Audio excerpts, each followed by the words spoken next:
Get your hands off that bag! Where did you steal it from? Victoria Ashford's voice sliced through the first-class cabin. Her fingers yanked at an 8-year-old's backpack. Diamond rings flashed under the overhead lights. "Ma'am, please. That's my daughter's. Her grandmother gave it to her." The black woman's voice stayed soft, calm. She didn't stand up yet. Victoria laughed, sharp and cold. "Your daughter? In first class? Let me guess. Welfare paid for these seats, or some charity handout?" She sprayed perfume toward the children. 3 quick bursts. The twins shrank into their seats. "Someone called security. These people clearly don't belong here. My husband is on the airline's advisory board. I know what standards look like." Other passengers turned to stare. The cabin went silent except for the engine's hum. What happened next didn't just ground one racist woman. It grounded an entire plane. 2 hours earlier, dawn light filled a hotel suite in downtown Atlanta. Simone Taylor zipped up her daughter's pink suitcase. The fabric made a smooth, grinding sound. Her son sprawled on the carpet, trying to fit one more toy car into his backpack. "Elijah, baby, you already have 6 cars in there." "But Grandma needs to see the red one. It's her favorite." Simone smiled and tucked the car into a side pocket. These were her babies. 8 years old. Spring break trip to see their grandmother in Los Angeles. Amara bounced on the bed. Her braids clicked with colorful beads. "Mom, will we get snacks on the plane?" "Yes, sweetie. Warm cookies. Maybe juice." Simone's phone buzzed. Her assistant. The text read, "FAA Regional Safety Summit agenda attached. Meeting at 2 p.m. tomorrow." She silenced it. Today wasn't about work. Today was about being a mom. At the airport, the check-in counter gleamed under fluorescent lights. The agent recognized her immediately. "Dr. Taylor, good morning. I've upgraded your family to first class. Corporate account." Simone hesitated. "That's kind, but the twins have never experienced it. I want them to stay grounded." "Ma'am, it's a long flight. You deserve the comfort. So do they." She nodded. "Okay. Thank you, Jonathan." Other airline staff greeted her as they walked. A supervisor waved. A pilot nodded respectfully. The twins didn't notice. They were too busy staring at the departure board. Simone kept her FAA identification tucked deep in her bag. She wore simple jeans, a cream sweater, and comfortable flats. Her watch was expensive but understated. Most people wouldn't look twice. That's how she preferred it. At the gate, Elijah pressed his face against the window. "Mom, that plane is huge." "That's ours, baby." Boarding started. The first-class cabin smelled like leather and fresh coffee. Soft classical music played through hidden speakers. The seats were wide, cream-colored thrones.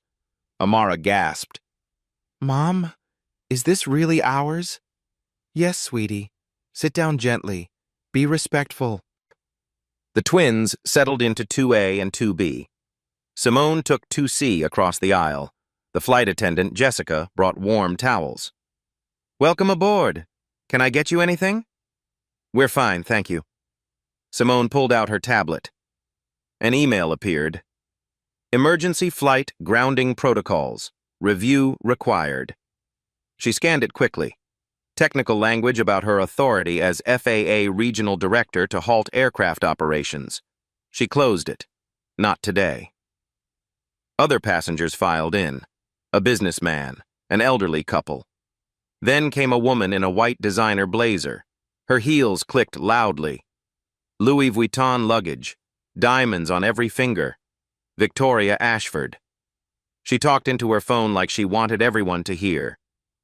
"Bradford, I'm boarding now. Yes, first class, obviously.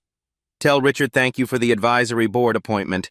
My husband just bought into the airline's board, you know." She stopped near row 3, directly behind the twins. Her eyes landed on Amara and Elijah. Her expression shifted. like she'd discovered a stain on expensive fabric. Victoria leaned toward her companion, a thin woman with pearl earrings. I thought this cabin was supposed to be exclusive. The other woman, Margaret, glanced at the twins and nodded. I'll say something if they cause any disturbance. Simone heard every word, her jaw tightened. But she'd heard worse, in boardrooms, in congressional hearings, in Air Force briefings where she was the only black woman in the room. She leaned toward her children and whispered, Use your inside voices. Be respectful. Enjoy the flight. Elijah smiled at her. Amara reached for her hand across the aisle, her small fingers squeezed tight. The captain's voice crackled over the intercom. Ladies and gentlemen, the FAA has cleared us for departure. Should be a smooth flight to Los Angeles. The engines hummed. The cabin lights dimmed slightly. Victoria settled into seat 3D, right behind the twins. She pulled out her phone and typed something. Her red nails clicked against the screen. Margaret whispered something. Victoria nodded and smiled. Not a kind smile. A knowing one. Simone felt it. That familiar weight. The pressure of being watched, judged, measured by skin color before character. She took a slow breath and squeezed Amara's hand back. The plane began to taxi toward the runway. 15 minutes into the flight, the seatbelt sign blinked off with a soft chime. Amara pulled out her coloring book. The pages crinkled as she flipped to a picture of butterflies. Elijah opened his box of colored pencils. 12 colors lined up neatly in their slots. He picked the blue one, started coloring a butterfly's wing with careful strokes. Then it slipped. The pencil rolled off his tray table, hit the armrest, bounced to the floor. It rolled backward under Victoria's seat with a soft tap. Elijah unbuckled and leaned over. Excuse me, ma'am? My pencil rolled under your seat. Victoria looked down at him. Her eyes narrowed. She didn't move. I'm not your servant. Control your children. Her voice was ice, sharp enough to cut. Elijah's face fell. He looked back at his mother. Simone stood immediately. She moved into the aisle and knelt down, her knees pressed against the rough carpet. She reached under Victoria's seat and retrieved the pencil. I apologize for the disturbance. She handed it to Elijah. He whispered thank you. His voice was so small. Simone returned to her seat. She leaned close to the twins. Some people are having a bad day. Just ignore it, okay? Amara nodded, but her hands shook slightly as she picked up her crayon. 20 minutes later, Jessica came through with the snack cart. The smell of warm chocolate chip cookies filled the cabin. She placed 2 cookies on napkins and handed them to the twins. Here you go, sweethearts. Thank you, they said together, perfectly polite. Jessica smiled and moved to the next row. Victoria's hand shot up. Her fingers snapped twice. The sound was sharp and demanding. Jessica, I need to speak with the purser, now. Jessica turned back. Her smile faltered. Ma'am? Is something wrong with your service?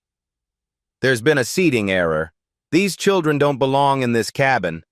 Her finger pointed at Amara and Elijah like she was identifying criminals. Jessica's face flushed. Other passengers were watching now. The businessman in the gray suit looked up from his laptop. The elderly couple stopped talking. Ma'am, let me check their tickets. Jessica pulled out her tablet. Her fingers moved quickly across the screen. She scanned the seat assignments. Everything was correct. Premium first class, paid in full. Their tickets are valid, ma'am. They're seated correctly. Victoria's face turned red. She stood up. Her designer blazer wrinkled as she leaned into the aisle. I don't care what your screen says. Look at them. Do they look like they belong in first class? The cabin went silent. Even the engine noise seemed to fade. Everyone was staring now.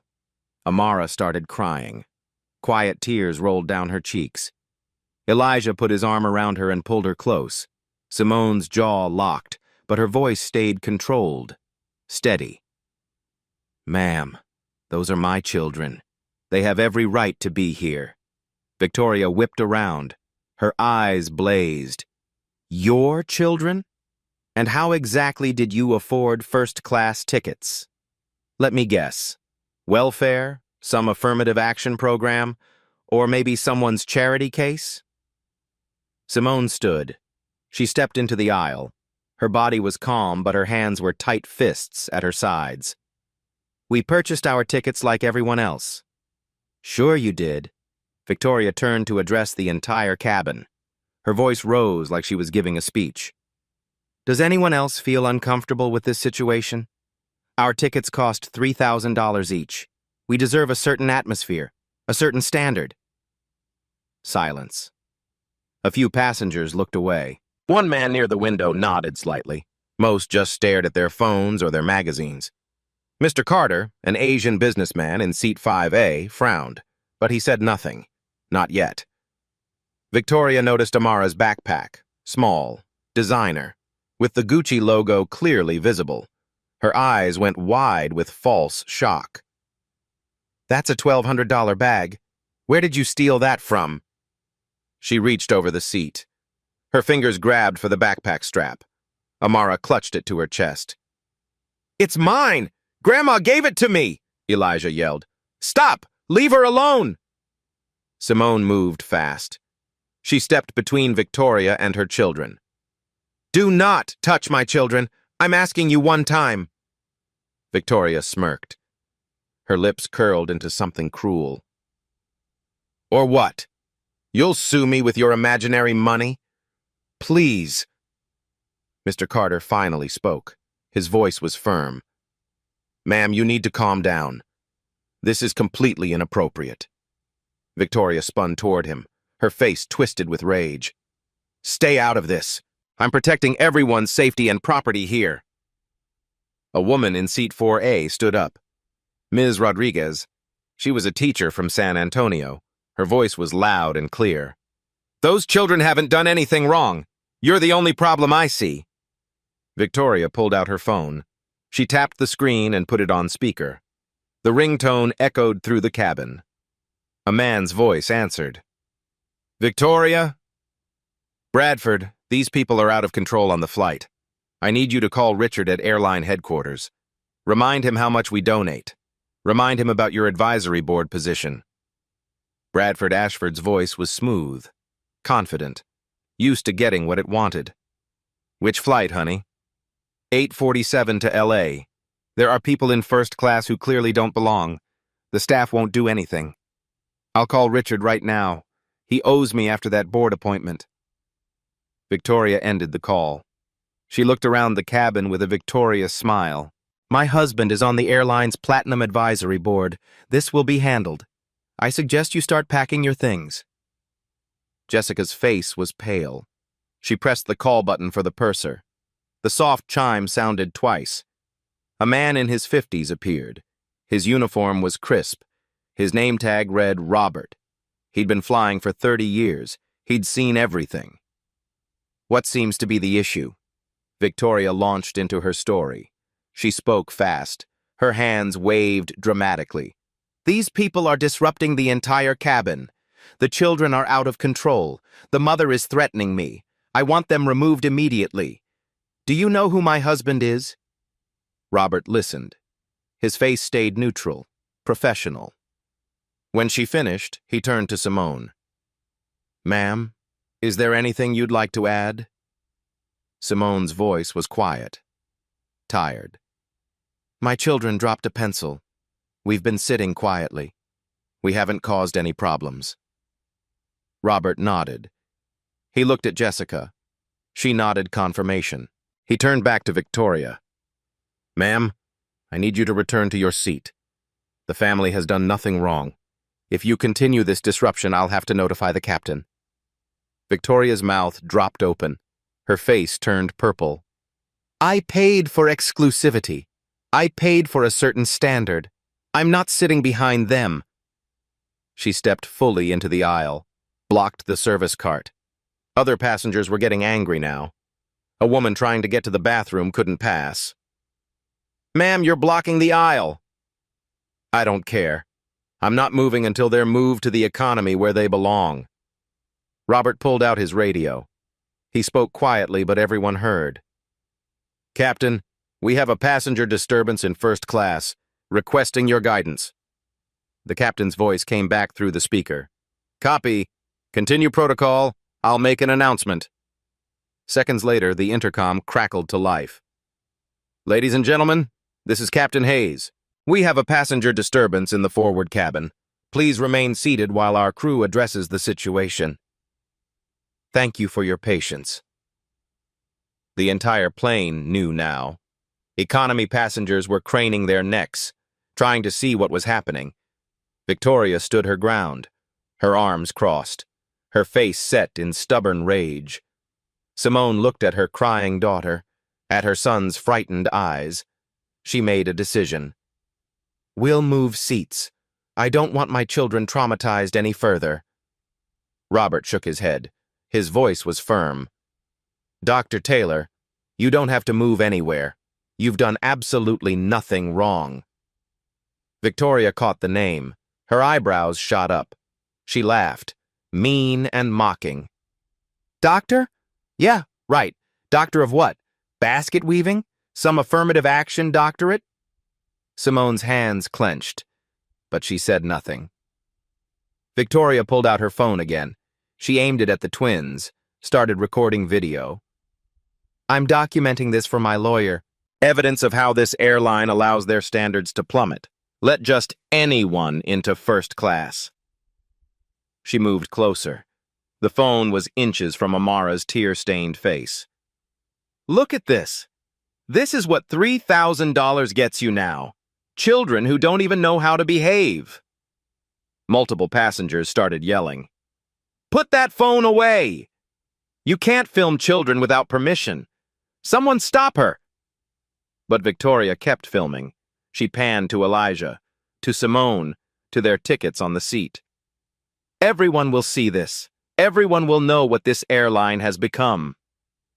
The cabin was chaos now, voices overlapping, anger rising like heat. And Victoria Ashford stood in the center of it all, smiling. Captain Hayes's voice filled the cabin again, firm this time. No politeness left. This is your captain. We are experiencing a serious disturbance. All passengers must remain seated. Crew, proceed with safety protocols. Victoria lowered her phone, but she didn't sit down. She stood in the aisle like she owned it. Robert's radio crackled. He listened, then nodded. Ma'am, final warning. Return to your seat, or we will divert this aircraft. Victoria laughed, high and sharp. You're going to divert a plane because of me? Do you have any idea what that will cost the airline? My husband will have your job. She turned back to Simone. Her voice dripped with poison. This is your fault, you and your children. You brought this on yourselves. Mr. Carter stood up from his seat. His voice cut through the noise. Lady, sit down. You're the only problem here. Victoria whipped toward him. Her eyes blazed. Oh, of course you'd take their side. You people always stick together. Gasps rippled through the cabin. Mr. Carter's face went hard. Excuse me? You heard me. Ms. Rodriguez stood up too. Her hands were shaking with anger. I've been watching this whole time. Those children have been perfect. You're the one acting like a child. A racist child. Victoria's face twisted. How dare you call me racist? I have black friends. I donate to charity. I'm just protecting standards, something you people wouldn't understand. More passengers stood. The energy in the cabin shifted. It wasn't just Simone anymore. It was everyone against Victoria. But she didn't care. She was too far gone now, too deep in her rage. Margaret, Victoria's friend, tried to pull her arm. Victoria, maybe we should just sit.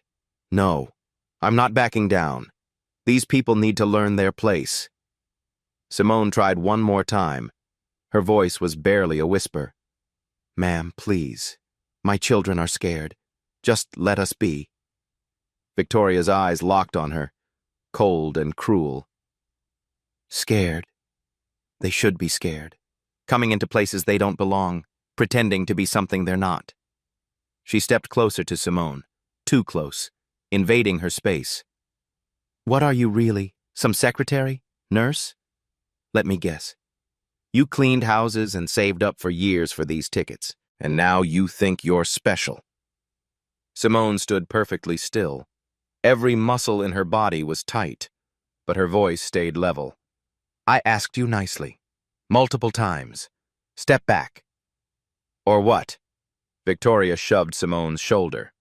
Hard. Simone stumbled back, caught herself on the armrest. Her knuckles went white, gripping the leather. The cabin exploded. She assaulted her! Did everyone see that? Someone record this! Robert grabbed his radio. Captain, we have physical assault. Request immediate return to Atlanta. Roger that. Diverting now. The plane banked left. The turn was sharp enough that people grabbed their armrests. Overhead bins rattled. The captain's voice came back on. Ladies and gentlemen, we are returning to Atlanta due to a serious onboard security incident. Please remain calm. We will land in approximately 25 minutes. Groans filled the cabin. From first class and economy, 80 people. All their plans were disrupted. But Victoria wasn't done. She looked at Amara, still crying, still clutching her backpack. And Victoria smiled. She picked up her glass of red wine from her seat. Full. She'd barely touched it. She held it up, let it catch the light. You know what? I think your daughter needs to cool off. Simone's eyes went wide. Don't you? Victoria poured. The wine cascaded over Amara's head in a dark red stream. It soaked her hair, ran down her face, stained her white shirt. The smell of alcohol filled the air. Amara screamed, a child's wail of shock and pain and humiliation. The cabin went silent, absolute, horrified, silent. Then chaos. Elijah lunged at Victoria. His small fists swung. He was 8 years old, trying to protect his sister. You're mean. You're a mean lady. Victoria grabbed his arm. Her fingers dug into his skin. She twisted it hard. Elijah cried out. You little thug! Did everyone see that? He attacked me!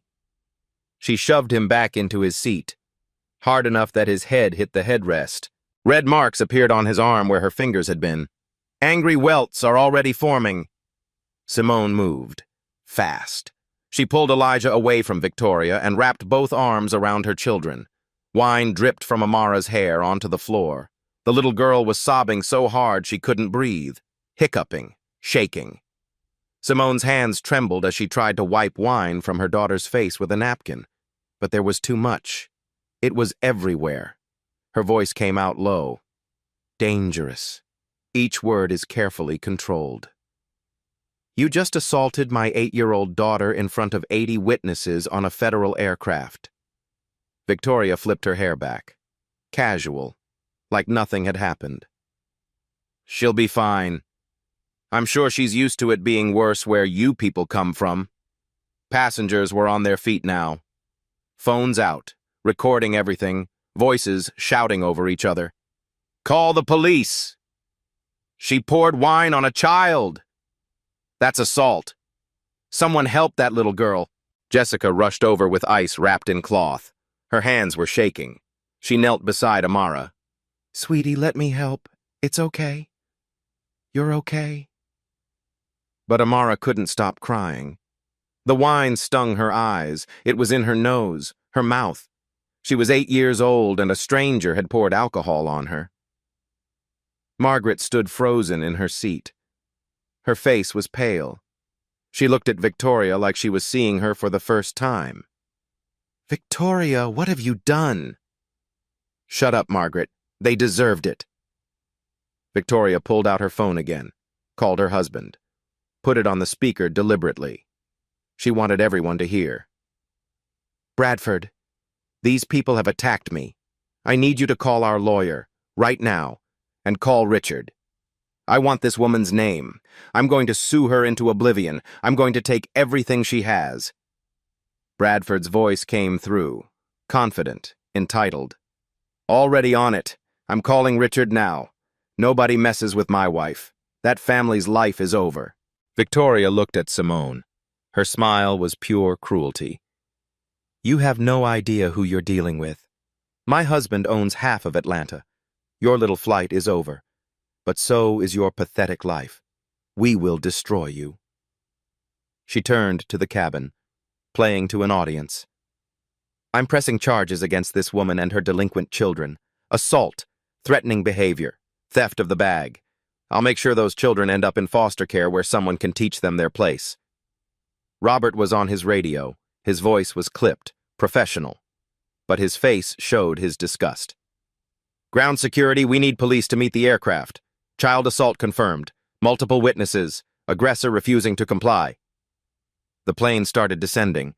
The pressure changed. Ears popped. Simone wrapped Amara in her jacket. The wine-soaked shirt stuck to the little girl's skin.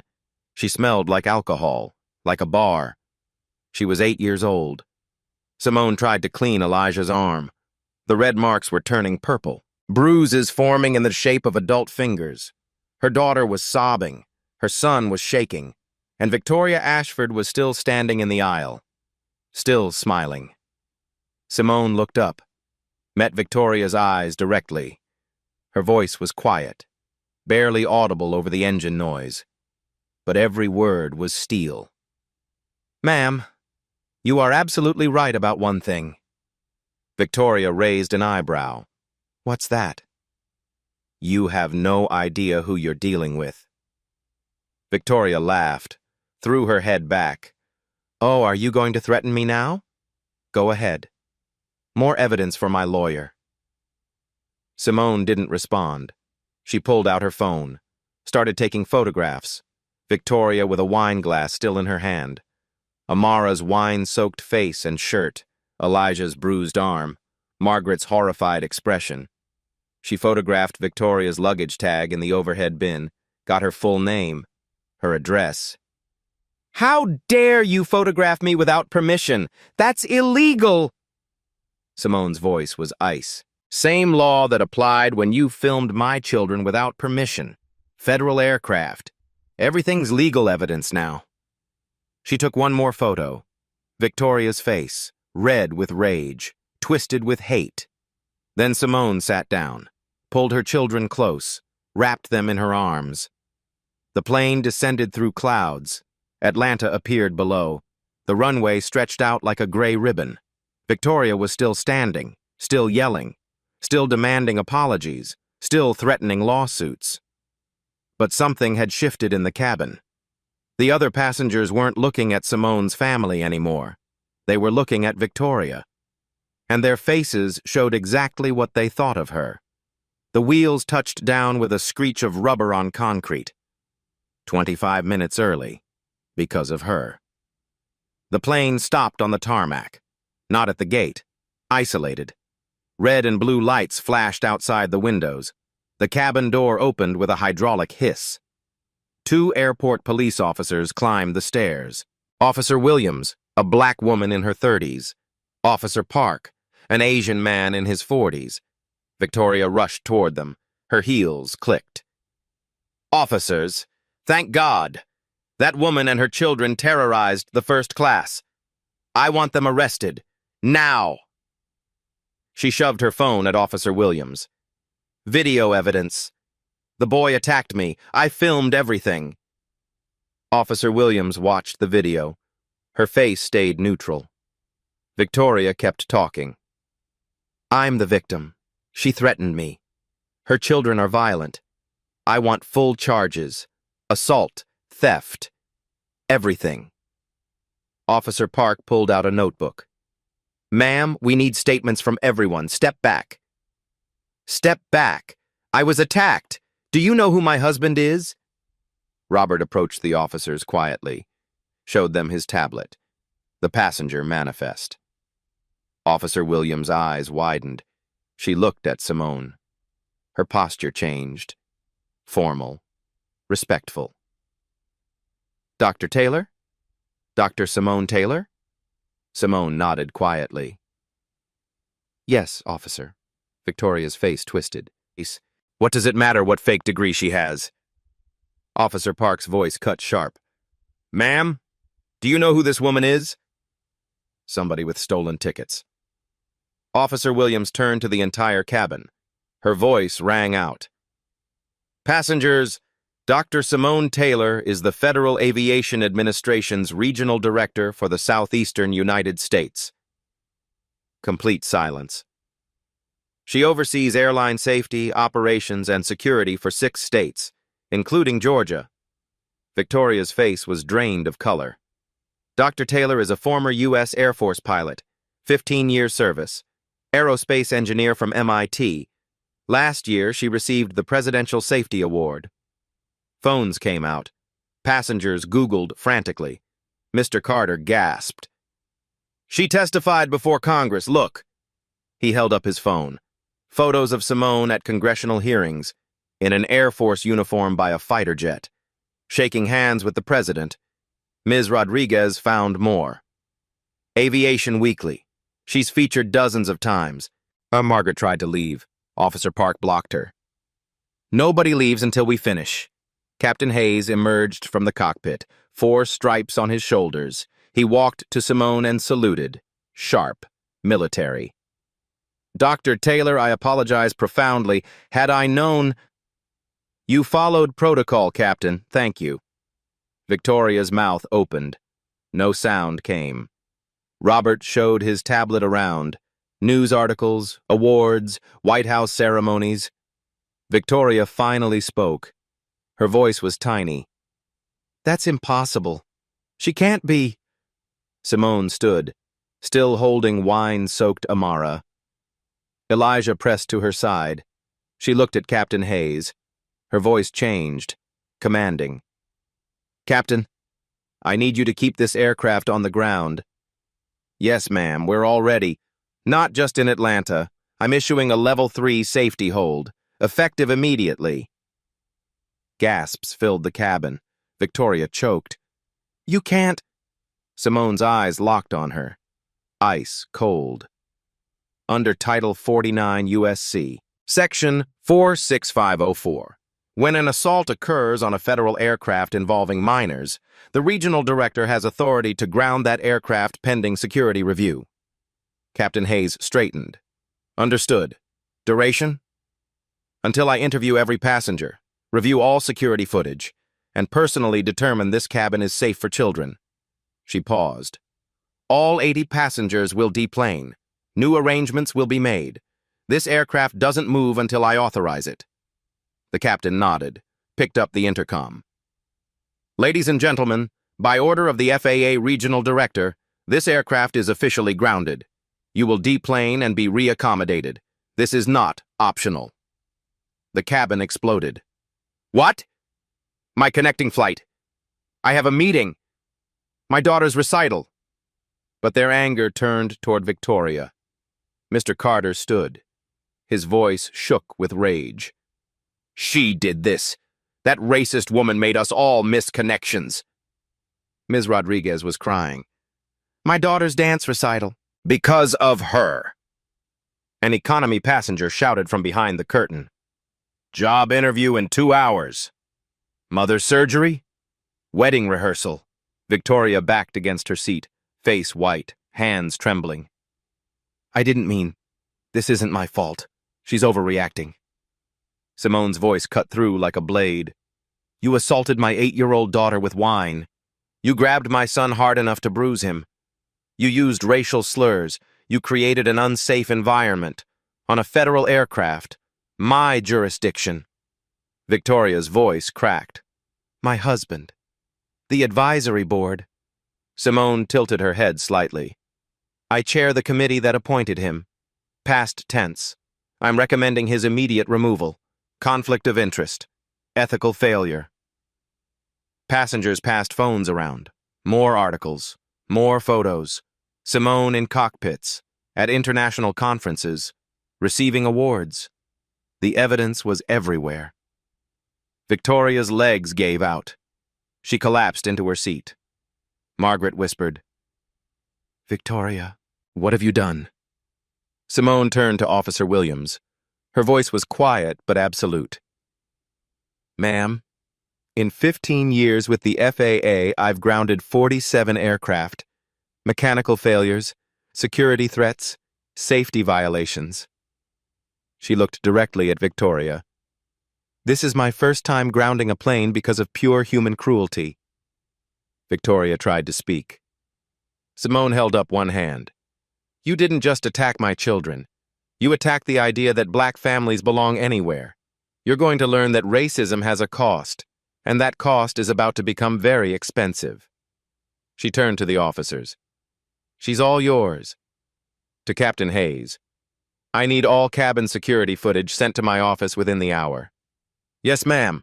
Already processing." Simone picked up Amara, took Elijah's hand, walked toward the aircraft door, past Victoria, didn't look back. Victoria collapsed forward, sobbing. Officer Williams pulled out handcuffs. The metal clicked as they opened. Officer Williams stepped behind Victoria. The handcuffs gleamed under cabin lights. "Victoria Ashford, you're under arrest for assault on a minor, child endangerment, and interfering with flight crew operations." Metal clicked around her wrists. Cold. Final. "You have the right to remain silent." Victoria screamed. "My lawyer will destroy you." Officer Park took Margaret's arm. "You're under arrest as an accessory and false testimony." "I just agreed with her." "That's a conspiracy, ma'am." Both women were escorted down mobile stairs. Passengers pressed against windows. Filming. Victoria stumbled in designer heels. Camera flashes from news crews on the tarmac. The footage would be everywhere in minutes. Bradford Ashford rushed to the security checkpoint. Expensive suit, red face. "I'm Bradford Ashford. My wife was arrested. This is outrageous." The security director showed him a tablet. Footage from the plane. Bradford watched his wife grab the backpack. Shove Simone. Shove. Pour wine on a child. Twist a boy's arm. His face went white. "Oh, God. Victoria, what did you do?" He tried approaching the holding area. Denied. He called the airline CEO. Voicemail. His phone rang. Business partners. Board members. "Bradford, is that your wife on the news?" He checked social media. Hands shaking. Victoria trending. #2 nationally. Hashtags everywhere. First-class racism. Victoria Ashford. Justice for the Taylor twins. Cell phone videos are already viral. 15 million views. 20 million. 30 million. Comments flooded in. Thousands per second. "Throw away the key. She poured wine on a child. Disgusting racist." Bradford sat hard on a bench, head in hands. Simone and her twins were in a private airline lounge. Quiet. Safe. A doctor examined Amara, checked her eyes, documented the wine stains, took photos. Another doctor looked at Elijah's arm. Bruises dark purple, finger-shaped. "These will heal in 2 weeks. I'm documenting everything." Jessica brought fresh clothes, cookies the twins didn't touch, juice boxes unopened. Amara was still crying, softer now, but shaking. Simone's phone rang. Airline CEO. Speaker on. "Dr. Taylor, I'm profoundly sorry. This should never have happened." Legal team on the line, too. "Full refund, lifetime platinum status, compensation of $100,000. Simone's voice was flat. "I don't want your money. Donate it to NAACP Legal Defense Fund and Black Pilots of America." "Yes, ma'am. Immediately." Mandatory anti-bias training for every employee. Flight attendants, pilots, ground crew, everyone. We'll implement it. Zero tolerance policy for discrimination, real consequences. You have my word." She hung up. Within 2 hours, the airline issued a public statement. "We are horrified by events on Flight 847. Victoria Ashford and Margaret Henderson are permanently banned. We are implementing immediate policy changes. Robert and Jessica publicly commended. Captain Hayes called Simone personally. Dr. Taylor, I'd be honored to fly you to Los Angeles tomorrow. First class, private. Simone looked at her sleeping twins. Thank you, Captain. We accept. By evening, federal charges were filed. U.S. Attorney's statement released. Victoria Ashford faces multiple federal charges. Assault on aircraft carries 20 years. Interference with crew adds 20. Child endangerment adds 10. Combined maximum 50 years. The statement continued. Mandatory minimums apply. No plea deals offered. The FAA issued its own release. Victoria Ashford placed on federal no-fly list, permanent, banned from all commercial aircraft. The TSA added her to the national database. Bradford's phone kept ringing. Business partners distanced themselves. We can't be associated with this, Bradford. 3 major contracts were canceled. By midnight, he filed for divorce. Emergency petition. He needed separation before Victoria destroyed everything. The videos kept spreading. 50 million views, 70 million, 100 million. News coverage everywhere. Local stations, CNN, MSNBC, Fox. Socialite arrested for assaulting black children. FAA director grounds plane after racist attack. White woman pours wine on 8-year-old. Social media exploded. Twitter, TikTok, Instagram, Reddit. Everyone was talking about Flight 847. Everyone was talking about Victoria Ashford. And everyone knew exactly what she'd done. Victoria sat in a holding cell. White jumpsuit. No jewelry. No phone. The reality was starting to sink in. She'd attacked the wrong family. She'd assaulted the wrong children. She'd underestimated the wrong mother. And now 80 people missed their flights. Millions of people saw her face. Federal charges were filed. Her husband was filing for divorce. Her name was ruined. Her freedom was ending. All because she poured wine on a child. All because she couldn't see past skin color. All because she believed she was untouchable. She was wrong. 2 weeks after the incident, the FBI Civil Rights Division took over. Agent Rodriguez sat in Simone's office. Files spread across the desk. We interviewed all 80 passengers. 78 corroborate assault. 3 cabin cameras captured everything. But the investigation went deeper. Pattern of behavior. That's what they found. A restaurant manager from Buckhead came forward. Victoria ate here monthly. She made black servers prove they'd washed hands, every time. Hotel workers spoke up. Housekeeper named Maria. She demanded black housekeepers be removed from her floor. Management complied. Country club members provided statements. She tried banning black guests, called it maintaining standards. Former nanny Sophia testified, I taught their nephew Spanish phrases. Victoria fired me the next day, said I was polluting his mind. The FBI subpoenaed Victoria's phone, text messages going back 5 years. To Margaret, can't believe they let those N-words in first class. To a friend, the plane smelled like a ghetto after they boarded. To Bradford, why donate to charity if those people still get uppity? 3 other black families filed complaints.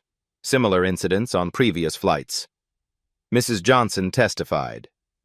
She told flight attendants I stole my wedding ring, made them check their ID 3 times. My husband is a surgeon, but she saw my skin and assumed the theft. 8 years documented. Dozens of incidents. Week 3 brought national media coverage. CNN special. Racism at 30,000 feet. They interviewed Simone. One statement. This isn't about me. It's about thousands of black families who face this without cameras. My children will heal, but how many are traumatized in silence? The clip went viral. 10 million views in 24 hours. MSNBC covered legal angles. Former prosecutors explained hate crime enhancements. The View dedicated a full episode. Whoopi spoke directly to the camera. You don't pour wine on an 8-year-old. You don't grab a child. She did it because they were black. That's racism. Trevor Noah's Daily Show segment reached 50 million views. She poured wine on a black child whose mom was an FAA director. That's advanced racism. International coverage followed. BBC, Al Jazeera, CBC. Victoria became a global symbol of entitled racism. First-class racism reached 500 million impressions worldwide. Week 4 brought congressional hearings, House Transportation Committee. Discrimination in commercial aviation. The hearing room was packed. C-SPAN broadcasts live. Simone testified first. Calm, professional. Black passengers are 3 times more likely to be removed from flights for the same behaviors. She presented statistics, charts, 5 years of data. We need a federal passenger bill of rights, independent reporting, mandatory training with accountability. Then Amara testified. She insisted, said she wanted to help other kids. Small chair. The microphone adjusted down, voice quiet but clear. I was scared. The wine stung my eyes, but I was scared because a grown-up hated me for no reason. She paused. My mom says wrong behavior defines them, not us. I want other kids to know they belong anywhere, even first class. Silence. Then standing ovation. The committee voted unanimously. New legislation.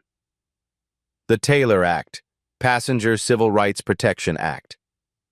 Provisions included independent reporting, mandatory training, federal tracking database, whistleblower protections, and airline penalties. The president signed it 6 weeks later. 6 months later, a criminal trial began. Federal Courthouse, Atlanta. Media circus. Hundreds of reporters. Victoria pleaded not guilty. Claimed misunderstanding and mental health crisis. Defense argued stress. Accidental spill. No racial motivation. Prosecution destroyed every argument. Security footage showed deliberate wine pour, slow, calculated. Text messages showed undeniable racist language. 47 witnesses testified. Flight crew, passengers, restaurant staff, child psychologist Dr. Martinez testified. Amara has nightmares, panic attacks on planes. She flinches when adults raise voices. The trauma is significant. FBI experts testified about patterns of racial targeting. Bradford testified for prosecution. My wife made racist comments regularly. I should have said something. I didn't. Margaret testified after the plea deal. Victoria said she'd put those people in their place. She planned it. Victoria took the stand. Against lawyers' advice. Defensive, entitled, unrepentant. I was protecting first-class standards. Those children didn't look like they belonged. The prosecutor asked about the wine. It was just wine. The girl is fine, isn't she? Gasps in courtroom. Just wine on an 8-year-old because of her race? She's fine. Jury members shook heads. The jury deliberated for 4 hours. Verdict: guilty on all counts. Victoria collapsed, screamed about reverse racism. The judge ordered her removed. 2 weeks later, sentencing hearing. Judge Patricia Monroe presided. Black woman, 60, 30 years on bench. Victim impact statements read. Simone read Amara's letter. I used to love flying. Now I have nightmares about wine. Elijah's statement. My arm hurt for weeks, but my heart hurts longer. Other families shared their trauma. Defense pleaded leniency. First-time offender, charitable donations. Prosecution recommended maximum sentence. Judge Monroe spoke. Every word is measured. Mrs. Ashford, you weaponized privilege against innocent children. You assaulted an 8-year-old because of skin color. You showed no remorse even after conviction. Sentence: 18 months federal prison, 3 years probation, 500 hours of community service teaching aviation to minority youth. $50,000 fine to NAACP. Lifetime flight ban. Mandatory rehabilitation. Victoria led out in handcuffs, still claiming victimhood. Margaret received 6 months prison, 2 years probation, $10,000 fine. A civil lawsuit followed. The Taylor family sued for $10 million. The Ashford family settled immediately, $2.5 million. Simone's announcement was brief. Every penny goes to Black Pilots of America Scholarship Fund. The fund was named Taylor Twins Flight Forward Scholarship.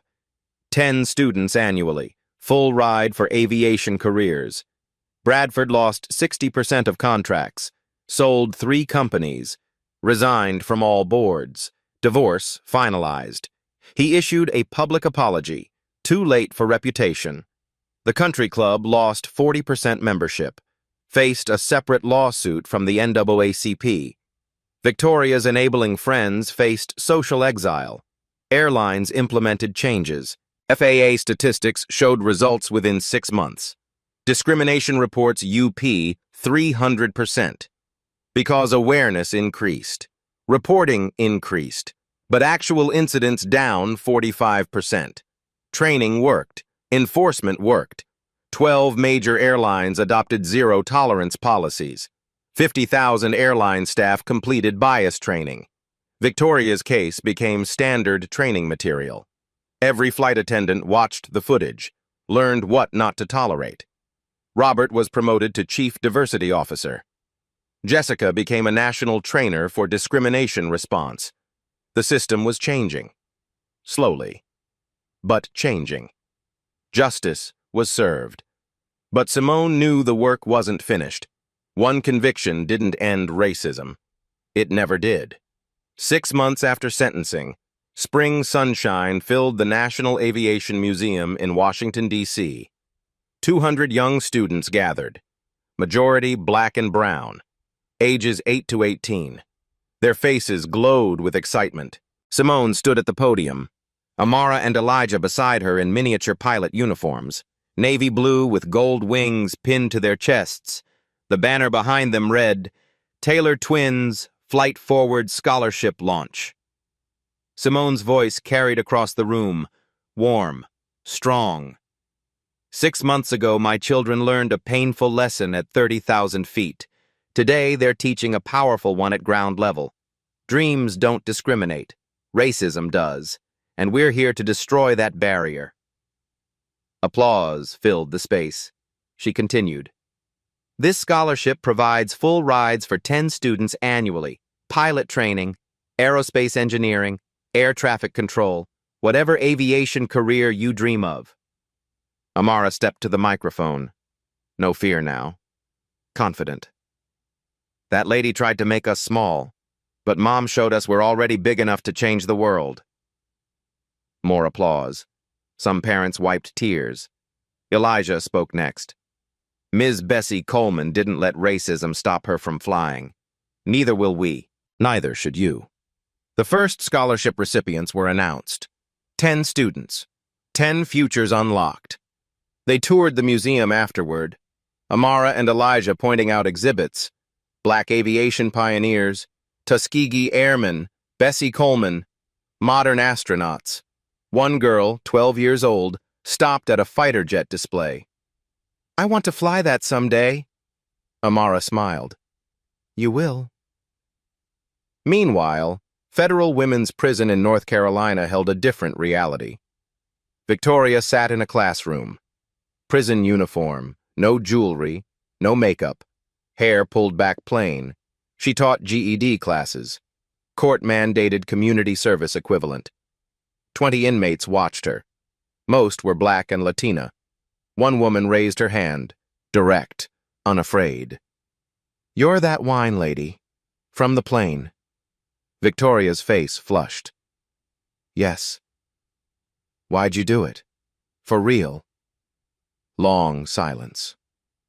Victoria stared at her desk. Because I could. Because I thought I was better. Because no one ever stopped me before. The inmate nodded slowly. At least you're honest now. Later, Victoria sat at a tiny desk in her cell. Writing. The letter would never be mailed. She knew that, but she wrote anyway. Dr. Taylor, I know you'll never read this. Prison gives you time. Time I've used to see myself clearly. I was raised to believe my whiteness made me superior. I never questioned it, until I met you and your children. You held up a mirror. What I saw was ugly. I can't undo the trauma. I can't take back 40 years. I don't ask forgiveness. I just want you to know if my shame prevents one person from repeating my mistakes, maybe my evil will serve some good. She signed it, filed it away with dozens of others, all unsent. Simone's FAA office looked different now. New photos on the wall, her twins at the scholarship launch, the president signing the Taylor Act, Amara and Elijah in their pilot uniforms.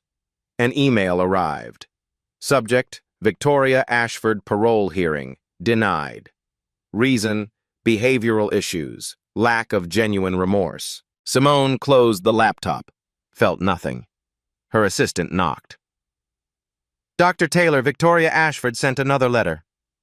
File it with the others. Unread. Yes, ma'am. Simone turned to the camera, breaking the fourth wall, speaking directly. My children asked why that woman hated them. I told them she didn't hate them. She hated what they represented. Progress, excellence.